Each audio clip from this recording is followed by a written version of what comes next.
और आपका आज वीडियो में स्वागत है। और आज जो वीडियो हम लेकर आए हैं उसका टाइटल है most viral speeches of 2022, Jaishankar tough stance, PM Modi in Denmark and Gadkari's promises. तो चलिए देख लेते हैं वीडियो। लेकिन इससे पहले इस वीडियो के चैनल का ओरिजिनल लिंक आपको हमारी वीडियो के डिस्क्रिप्शन में मिल जाएगा। सब्सक्राइब कर, लाइक कर, शेयर कर, फॉलो कर इनके चैनल को। इसके लिए व्लॉग चैनल के लिए इंस्टाग्राम का लिंक भी हमारी वीडियो की डिस्क्रिप्शन में मिल जाएगा। सब्सक्राइब कर, लाइक कर, शेयर कर, फॉलो करें। चलिए देख लेते हैं video. Okay, tough stance on Europe. One of the foremost geopolitical strategists on Wall Street sent me this question for you. And the question is simple.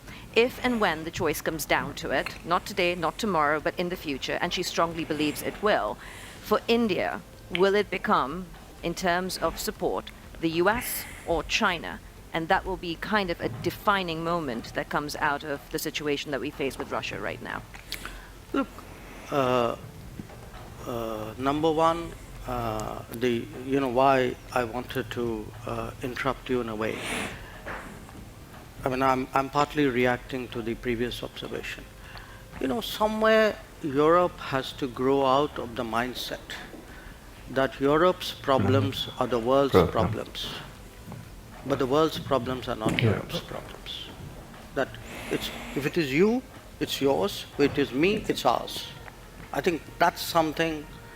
And I see, reflections of that. Again, in terms of, there is a linkage today which is being made. A linkage between China and India and what's happening in Ukraine. So come on, guys. I mean, China and India happened way before anything happened in Ukraine. So the Chinese don't need a precedent somewhere else in the world on how to, engage us or not engage us, or be difficult with us or not be difficult with us. So, as I said, I just see this as frankly a not very clever argument, a very self-serving one. This idea that, your grand strategy must be about how you will choose. I will do what, as all of us do. I will weigh the situation, everybody, after all, how do countries eventually make decisions? Shankar, there will always be two axes at this point. I think it's an understood, accepted fact that you have the West, US-led, you have China as the next potential axis. Where does India fit into this? Are you planning to not pick a side? No, I'm sorry. That is exactly where I disagree with you. This is the construct you are trying to impose on me, and I don't accept it. I don't think it's necessary for me to join this axis or not, and if I'm not joining this, I must be with the other one. I don't accept that. I think I'm 1/5 of the world's population. I am today the 5th or 6th largest economy in the world. Forget the history, civilization bit, everybody knows that.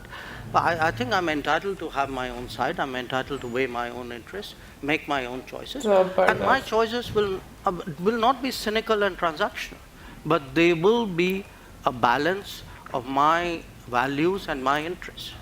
There is no country in the world which disregards its interests. Denmark.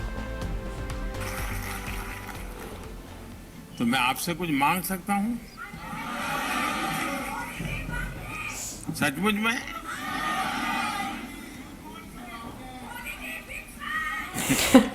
अब मैं मांगूंगा और आप मानेंगे नहीं तो?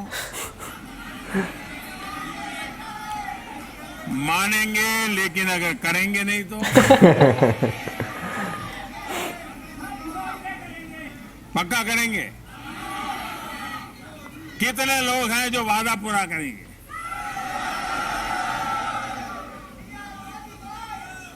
ये आजादी का अमृत महोत्सव चल रहा है, आजादी के 75 साल हैं। इस अमृत महोत्सव से शुरू करना है, कौन मानते हैं?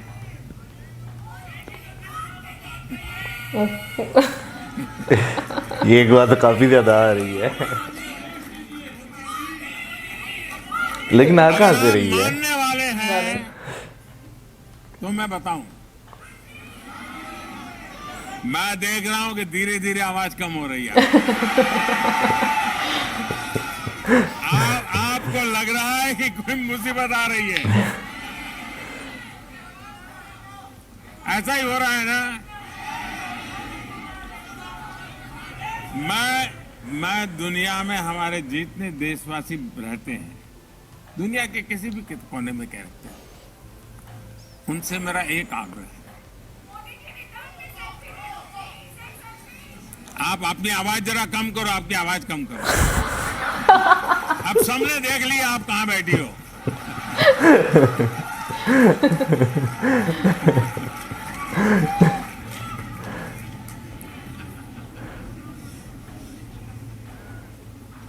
मुझे कोई बहुत बड़ा गंभीर बात बताने वाला नहीं, बस सामान्य बात है, बहुत छोटी। करेंगे? पक्का करेंगे? बात तो बता दे। वादा निभाएंगे। देखिए, भारत इतना महान देश है, भारत के प्रति हम लोग इतना गर्व करते हैं। आप कम से कम हर वर्ष 5 नॉन इंडियन फ्रेंड्स, इंडियन नहीं, 5 नॉन इंडियन फ्रेंड्स को हिंदुस्तान देखने के लिए भेजने का काम कर सकते हैं, उनको प्रेरित कर सकते हैं। मुझे भी।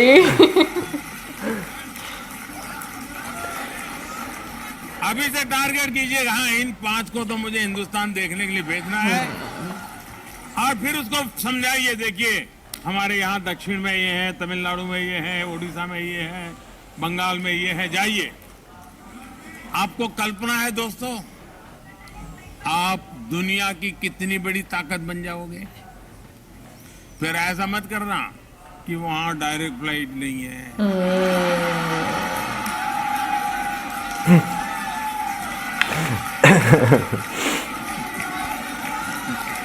ये किसी ने बोला था क्या? शायद।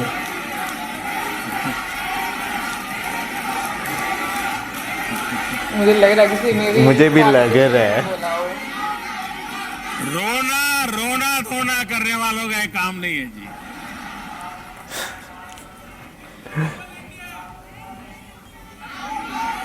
एक जमाना था जब हवाई यात्राएं नहीं थी, मेरा देश ऐसा था कि दुनिया के लोग हजारों किलोमीटर पैदल यात्रा करके मेरा देश देखने के लिए।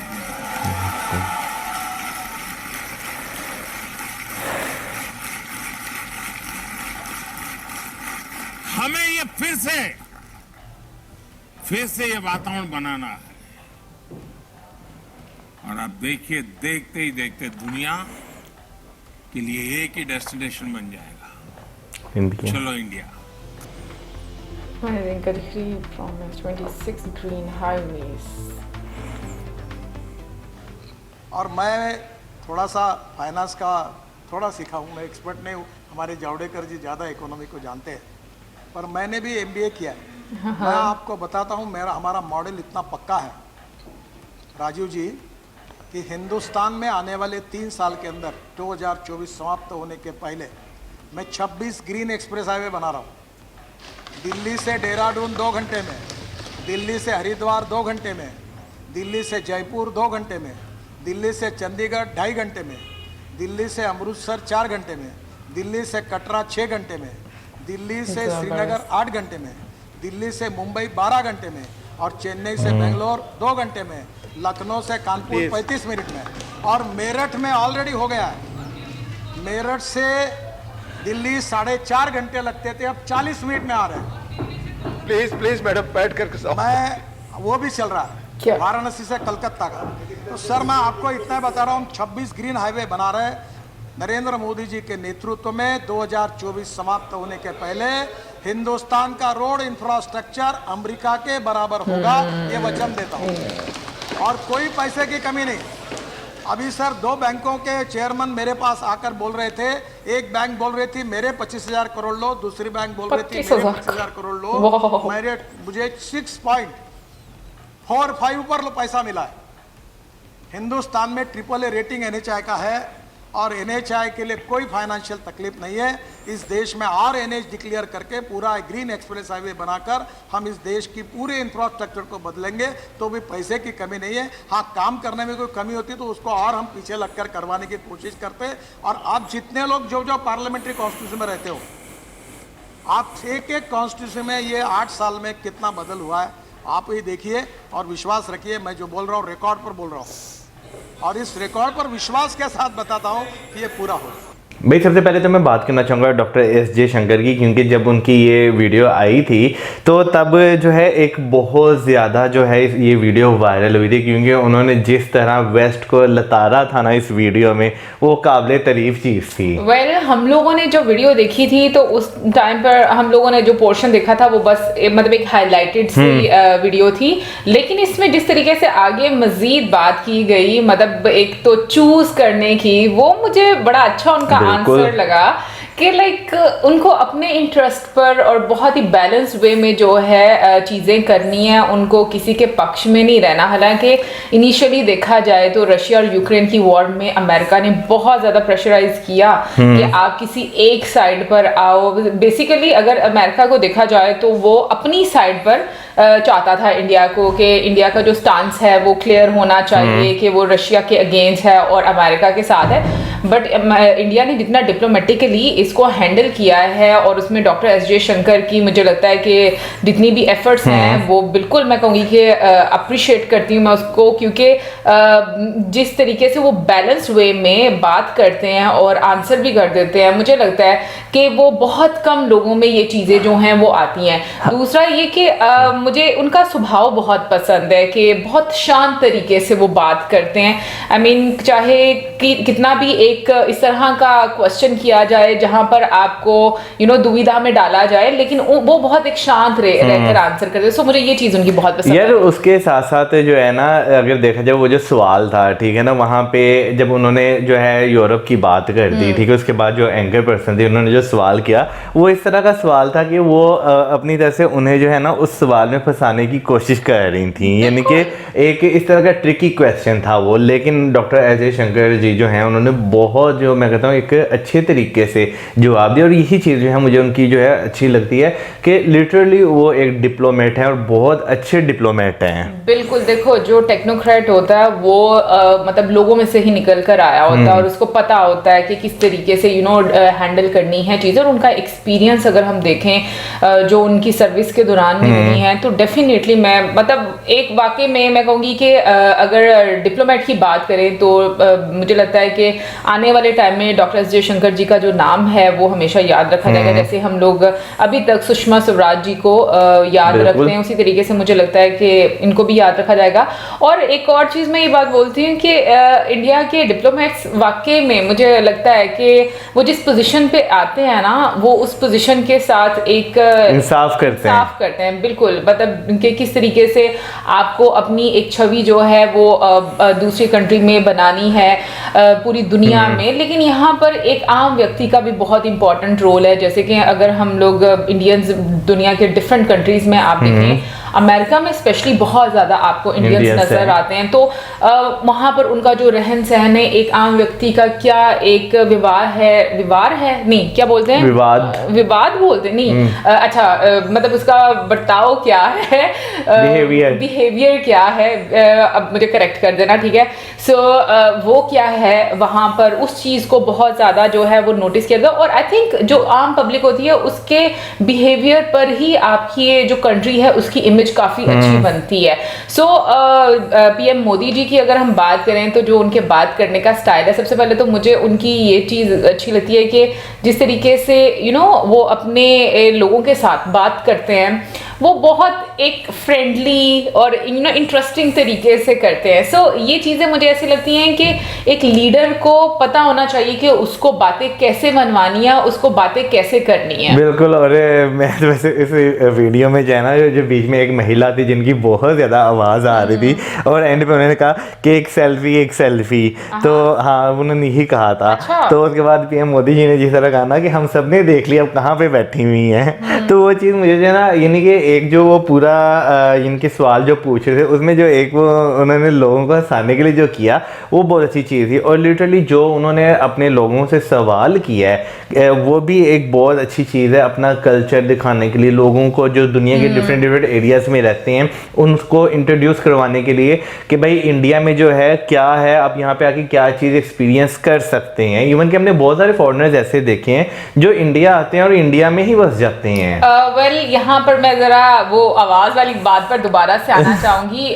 ऑनेस्टली मैं बोलूँ तो मुझे ऐसा लगता है कि जब आप किसी बड़े आदमी को सुनते हो ना, या मतलब उसके सामने बैठे हो तो आपको थोड़ा सा मुझे लगता है कि कंट्रोल करके बैठना चाहिए। मुझे पता है कि हर किसी के अपने इमोशंस होते हैं, हर किसी का अपना एक एक्सप्रेशन होता है, बट आई थिंक वो इस तरीके का नहीं हो जाना चाहिए कि अगला बंदा आपको पलट के जवाब दे दे, तो फिर उसके बाद मुझे लगता है कि थोड़ी सी एम्बैरेसमेंट जो है वो भी फेस करना पड़ती है आपको। लेकिन जो पीएम मोदी जी ने बोला, मुझे वो चीज़ बहुत अच्छी लगी कि उन्होंने मतलब जब तक दुनिया देखेगी नहीं, क्योंकि हमेशा से वेस्ट का एक यही प्रोपोगेंडा रहा है कि वो हमारे कंट्री से हमेशा सबसे नेगेटिव चीज उठाकर जो है वो दिखाते हैं। वो कभी भी जो स्ट्रेंथ है वहाँ की वो कभी भी नहीं शो करते। तो जब दुनिया खुद आकर देखेगी, जो कि हम आज के टाइम में वैसे देखते भी हैं कि इंडिया में टूरिज्म बहुत ज्यादा बढ़ रहा है, बहुत सारे फॉरेनर्स आते हैं, ब्लॉगर्स हैं, कोई फूड ब्लॉगर है, कोई डिफरेंट सिटीज घूम रहा है, तो हम लोगों को काफी ज्यादा ये एक चेंज नजर आता है। तो मुझे लगता है जब लोग खुद आकर वो चीज विटनेस करेंगे ना, तो फिर मीडिया क्या पोर्ट्रे करता है वो चीजें इतनी मैटर नहीं करती। तो मुझे लगता है कि उन्होंने जो बात की वो बिल्कुल सही है। प्रॉब्लम्स होती हैं, जैसे उन्होंने कहा कि अब डायरेक्ट फ्लाइट की जो है वो नहीं होगी, तो ये मत बोल देना। अब मुझे ये नहीं पता कि ये किसी पॉलिटिशियन ने बोला या नहीं बोला, बट मैं ऐसा फील हुआ कि मे भी किसी ने ये बात की होगी। लेकिन एक चीज ये है कि उन्होंने ये चीज बताई कि प्रॉब्लम्स होती हैं, ठीक है, लेकिन उसके बावजूद आपको एक आम व्यक्ति को मेहनत करनी है अपने कंट्री के लिए, कोई सर्विसेज देनी है। सो ये जो एक जज्बा एक आपके अंदर से आता है ना, लाइक आपके जो लीडर्स लेकर आते हैं, तो मुझे लगता है ये उन्हीं की वजह से होता है कि आप एक रिस्पॉन्सिबिलिटी फील करते हो। बिल्कुल। सो मुझे लगता है कि ये एक बहुत ही अच्छी चीज है देखने को, सुनने को। मतलब हमें लगेगा कि ये तो एक बहुत सी आम सी बात है कि आप अपने कंट्री में किसी को इनवाइट करें, लेकिन अगर आप किसी को कन्विंस करते हैं और आपकी कंट्री में लोग जाते हैं तो उससे कितने फायदे होने वाले हैं इसका हम अंदाजा भी नहीं लगा सकते। आपकी कंट्री की इमेज जो है वो चेंज होगी और डेफिनेटली टूरिज्म बढ़ेगा तो बहुत ज्यादा जॉब्स अपॉर्चुनिटी बढ़ती हैं, फिर आपकी कंट्री में पैसा आता है। सो ये सारी चीजें जो हैं मुझे लगता है कि काफी ज्यादा जो है वो फायदा देती हैं। बाकी उस नंबर में मैं भी हूँ जहां पर आप बिना कन्विंस किए मुझे भी बुला सकते हैं, क्योंकि मैं ऑलरेडी तैयार हूँ। वो वाला गाना मेरे ज़हन में आ रहा है, मैं तो कब से रेडी तैयार। यार उसके अलावा एक और चीज देखें ना, देखें एक अगर आप 5 लोगों को भेजते हैं, 5 लोगों का एक्सपीरियंस अच्छा रहता है, वो आगे जाके मजीद अपने 5 दोस्तों को जो है बताएंगे, तो इससे चेन बनती जाएगी।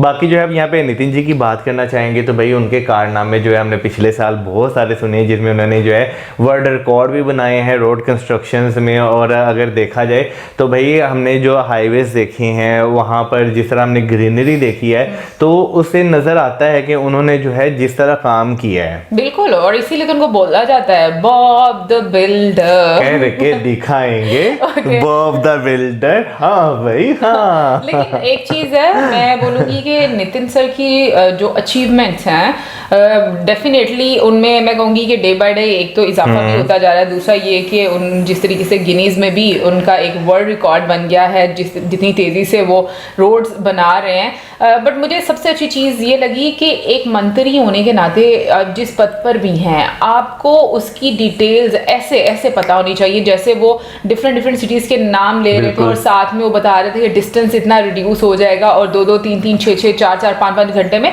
तो मुझे लगता है कि आपकी जो मिनिस्ट्री है आपको उसकी डिटेल्स पता होना चाहिए अपने काम की, कि भाई मेरा काम ये है, मुझे क्या बात करनी है, बजाय इधर के आप एक ऑपोजिशन पर सिर्फ एक ब्लेम गेम करें। तो मुझे सीरियसली यहाँ पर मैं जब ये चीज़ें देखती हूँ मुझे इतनी यूजलेस लगती हैं, क्योंकि शायद वीडियोस देखकर हम लोगों का एक माइंडसेट उस तरह का बन गया कि भाई आप अपने काम के लिहाज से बात करें, आप उससे रिलेटेड जो है वो इन्फॉर्मेशन लोगों को दें, तो ही आपको अच्छा लगेगा, क्योंकि लोगों में भी एक सेंस आएगी कि भाई काम क्या करना है और किस तरीके से करना है और हमारे कंट्री में क्या काम हो रहा है पता चल रहा है।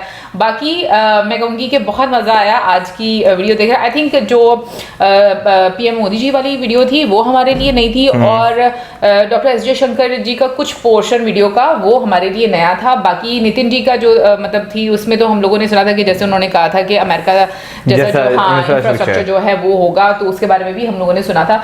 तो ओवरऑल मैं कहूँगी बहुत अच्छा लगा। आपको कैसा लगा जरूर बताइए कमेंट सेक्शन में। इसी के साथ like, subscribe, share, good bye.